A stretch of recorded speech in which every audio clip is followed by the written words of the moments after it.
اولاد نیک ہو تو اس سے بڑی نعمت نہیں، اور اگر نافرمان نکل جائے تو اس سے زیادہ عذاب کچھ نہیں۔ اسی نیک و بد کی عکاسی ایک خوبصورت کہانی۔ رسم رویتوں کے بندھن میں جکڑے بیٹے کا قصہ وہ باپ کا کرا کرم روایت کے مطابق کرنا چاہتا تھا۔ وہ دلی کے شاہدرہ ریلوے اسٹیشن پر کھڑا بے تابی سے میرٹھ جانے والی ٹرین کا انتظار کر رہا تھا۔ یہ ٹرین دلی ہی سے چلتی تھی مگر پھر بھی آدھا گھنٹہ لیٹ ہو گئی تھی۔ پلیٹ فارم پر زیادہ بھیڑ نہیں تھی، کچھ بینچ ابھی خالی پڑے تھے جن پر وہ بیٹھ سکتا تھا، لیکن اس کے اندر کی بے چینی اسے بیٹھنے کی اجازت نہیں دے رہی تھی۔ وہ بار بار اپنی کلائی پر بندھی گھڑی میں وقت دیکھنے لگتا تھا۔ اس کا فالج زدہ باپ چادر میں لپٹا مفلوج حالت میں ایک بینچ پر لیٹا ہوا تھا۔ دو کلی سے رکشے سے اتار کر پہیوں والی کرسی پر ڈال کر یہاں تک لائے تھے۔ ٹرین کے لیٹ ہو جانے کے سبب کلی وہاں رکے نہیں تھے۔ وہ اسے بینچ پر لٹا کر اپنی مزدوری لے کر پہیوں والی کرسی کو دھکیلتے ہوئے واپس چلے گئے تھے۔ اس وقت کلی رکنے پر آمادہ نہیں تھے، کیوں نہ کہ دوسرے پلیٹ فارم پر ایک ٹرین پہنچنے والی تھی۔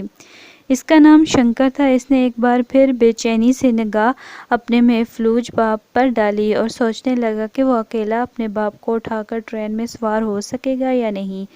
پھر اس نے خود کو تسلی دی، یہ کام یقیناً اس کے لیے مشکل نہیں تھا۔ اس نے ایک بار پھر اس طرف دیکھا جہاں سے ٹرین آنے والی تھی۔ ٹرین نے آنے کے کوئی آثار دکھائی نہیں دے رہے تھے۔ ہر گزرنے والا لمحہ بے چینی میں اضافہ کر رہا تھا۔ ایک انجانا سا خوف رفتہ رفتہ اس کے دل میں سر اٹھانے لگا، جس کے باعث اس کے چہرے پر گھبراہٹ کے تاثرات صاف دیکھے جا سکتے تھے۔ اس کی کیفیت ایک ایسے چور جیسی لگ رہی تھی جو چوری کا مال سمیٹ کر جلد سے جلد موقع سے فرار ہو جانا چاہتا تھا۔ مگر بینچ پر پڑا ہوا ایک بیمار اور مفلوج شخص یقیناً چوری کا مال نہیں تھا، وہ اس کا باپ تھا جسے گھر لے جانا بہت ضروری تھا، کیوں نہ کہ وہی اس کے لیے مناسب جگہ تھی، علاج کے لیے بھی اور آخرت کے سفر کے لیے بھی۔ میرٹھ میں ان کا آبائی مکان تھا۔ بیٹا ہونے کے ناطے شنکر کا فرض تھا کہ وہ اپنے باپ کا علاج اور خدمت وہیں اپنے گھر میں کرے۔ اس کے دل میں یہ بات بھی تھی کہ اگر موت کا ظالم ہاتھ ان تک آن پہنچا تو وہ آخری سانس اپنے ہی گھر میں لیں۔ ان کا انتم سنسکار، آخری رسوم کا انتظام کرنا بھی اس پر لازم تھا۔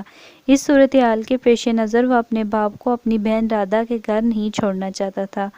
وہ جانتا تھا کہ اگر اس کے باپ کو یہاں کچھ ہو گیا تو لوگ زندگی بھر اس پر انگلیاں اٹھائیں گے، اسی لیے وہ اس کی بگڑی ہوئی حالت کی خبر پا کر دوڑا دوڑا یہاں چلا آیا تھا۔ ایسی مجبوری کے وقت میں اسے اپنی دکان بھی بند رکھنی پڑی تھی جو میرٹھ میں تھی۔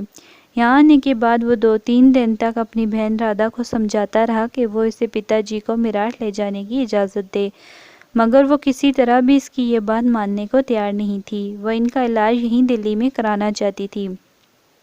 دیکھو بھیا، رادھا نے کہا تھا، پتا جی کے آدھے سے زیادہ ٹیسٹ ہو چکے ہیں اور اسپتال میں بیڈ مل جانے کی امید بھی ہو گئی ہے، اور مجھے یہ ڈر بھی ہے کہ پتا جی کا اس حالت میں سفر کرنا خطرے سے خالی نہیں ہے۔ شنکر اپنی بہن کی یہ بات ماننے پر آمادہ نہیں تھا۔ اس کا خیال تھا کہ یہاں بڑے اسپتال میں علاج کے باوجود پتا جی کے بچنے کی امید نہیں ہے۔ وہ یہ بات دبے دبے الفاظ میں رادھا سے کہہ بھی چکا تھا، لیکن وہ بھائی کو امید دلاتی رہی کہ سب ٹھیک ہو جائے گا، جس کی شنکر کو بالکل توقع نہیں تھی۔ وہ مذہبی روایات اور رسوم کو توڑ کر اپنے باپ کی رادھا بیٹی کے گھر سے میت نہیں اٹھوانا چاہتا تھا۔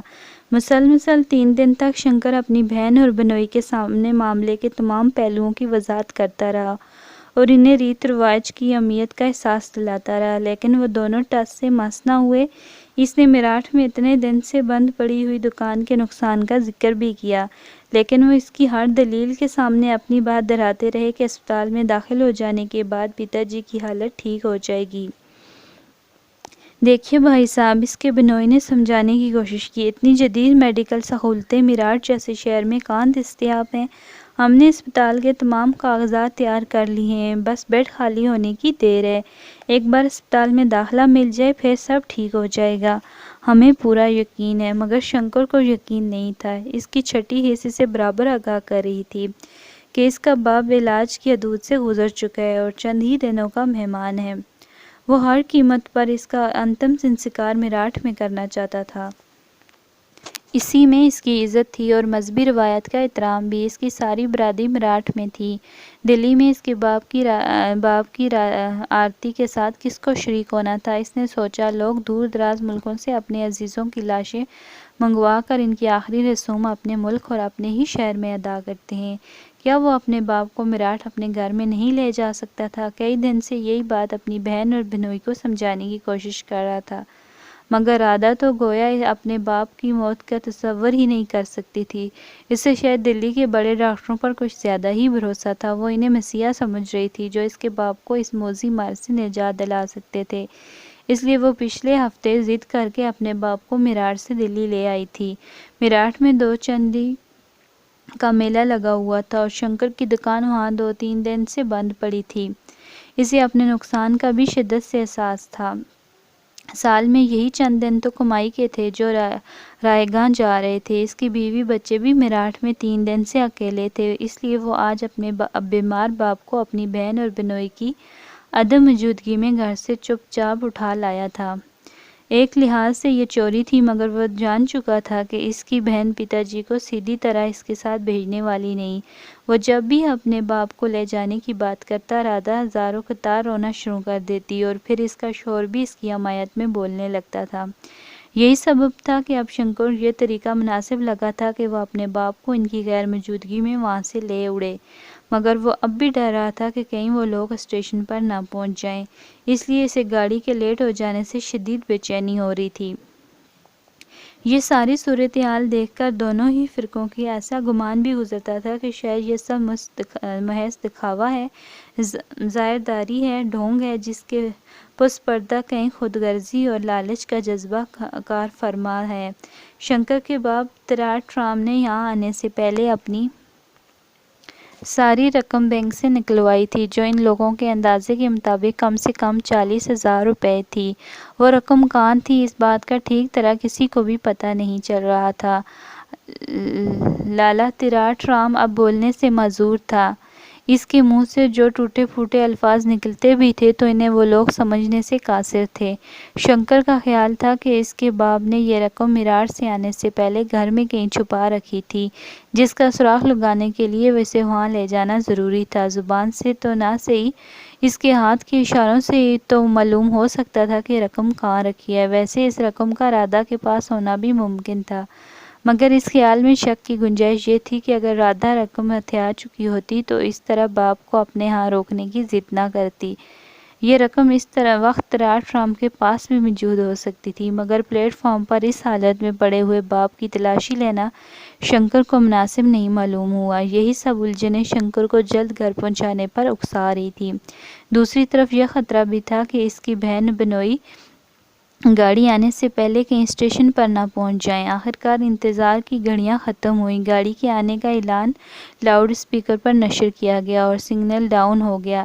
شنکر نے اپنے باپ کو چادر درست کر کے اپنے پیٹھ پر اٹھا لیا۔ اب گاڑی کچھ ہی دیر بعد پلیٹ فارم کی حدود میں داخل ہونے والی تھی۔ اچانک شنکر کا رنگ پھک ہو گیا۔ اس نے دیکھا کہ رادھا اور اس کا شوہر تیزی سے چل کر سیڑھیاں اترتے ہوئے آ رہے تھے۔ رادھا دوڑتی ہوئی آئی اور اس نے اپنے شوہر کو کلی لانے کا کہہ دیا تاکہ مریض باپ کو واپس لے جایا جا سکے۔ شنکر نے رادھا کو ایک طرف ہٹاتے ہوئے کہا، یہ کیا کر رہی ہو رادھا؟ پتا جی کی طبیعت ٹھیک نہیں ہے، انہیں آرام کرنے دو۔ اچھا تو تم انہیں رکشے کے دھکے کھلاتے ہوئے بڑے آرام سے یہاں تک لائے ہو نا، ہے نا؟ تم پتا جی کو مارنے پر تلے ہوئے ہو۔ بھیا میں ایسا نہیں ہونے دوں گی، یہ یہاں سے نہیں جا سکتے، اسپتال میں بیڈ مل گیا ہے، اب ان کا علاج یہیں ہوگا، رادھا نے کہا، گویا آخری فیصلہ سنا دیا۔ تم ان کی حالت نہیں دیکھ رہی ہو؟ شنکر نے غصے سے کہا، میں انہیں یہاں چھوڑنے کا خطرہ مول نہیں لے سکتا۔ تم کیوں ہم سب کی ناک کٹوانا چاہتی ہو؟ میں انہیں ہر حال میں میراٹھ لے جاؤں گا۔ باپی تم انہیں ہاتھ لگا کر تو دیکھو۔ رادھا تن کر کھڑی ہو گئی۔ اس کا شوہر بھی آگے بڑھ آیا۔ اتنے میں گاڑی دندناتی ہوئی اسٹیشن کی حدود میں داخل ہوئی اور شنکر اور رادھا کے درمیان کشمکش زور پکڑ گئی۔ شنکر اپنے باپ کو اٹھانا چاہ رہا تھا مگر وہ دونوں میاں بیوی اسے بار بار روک رہے تھے۔ گاڑی جب پلیٹ فارم پر رک گئی تو شنکر نے دونوں کو دھکا دے کر اپنے باپ کو کاندھوں پر اٹھا لیا اور تیزی سے ایک ڈبے کی طرف بڑھا۔ پلیٹ فارم پر لوگوں کی چہل پہل ایک دم بڑھ گئی تھی۔ وہ لوگ ٹرین پر چڑھنے اور اترنے میں اس قدر مصروف تھے کہ کسی کا دھیان ان کی طرف نہیں گیا۔ شنکر لڑتا جھگڑتا آخرکار ڈبے کے دروازے تک پہنچ ہی گیا۔ رادھا نے اس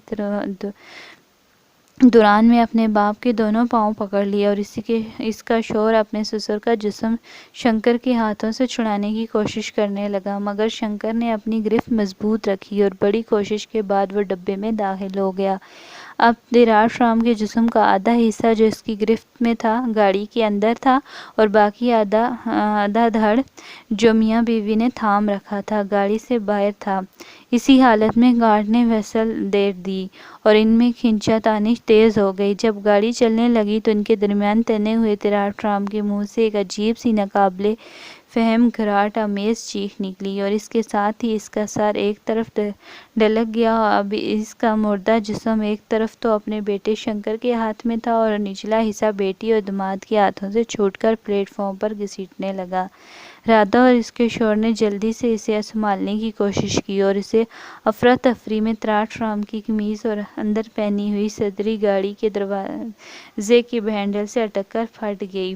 اس کے ساتھ ہی نوٹوں کی کچھ گڈیاں پلیٹ فارم سے پھسل کر نیچے پٹری پر جا گری۔ بہت سے 100 کے نوٹ بھی ہوا میں اڑتے ہوئے پلیٹ فارم پر ادھر ادھر بکھر گئے۔ کسی نے زنجیر کھینچ کر گاڑی کو رکوا دیا۔ بہت سے لوگ کود کود کر ٹرین سے باہر آ گئے۔ اس وقت کسی کا دھیان دھراٹ رام کی لاش یا دھاڑے مارتے ہوئے اس کے بیٹے یا بیٹی کی طرف نہیں تھا بلکہ سب لوگ بھاگ بھاگ کر بکھرے ہوئے نوٹ سمیٹنے میں مصروف تھے۔ کچھ لوگ پلیٹ فارم سے کود کر نوٹوں کی گڈیاں مٹھی میں دبائے دوسری طرف بھاگے جا رہے تھے۔ اگر آپ کو میری کہانی اچھی لگی تو پلیز میری ویڈیو کو لائک، شیئر اور سبسکرائب کر دیں۔ اللہ حافظ۔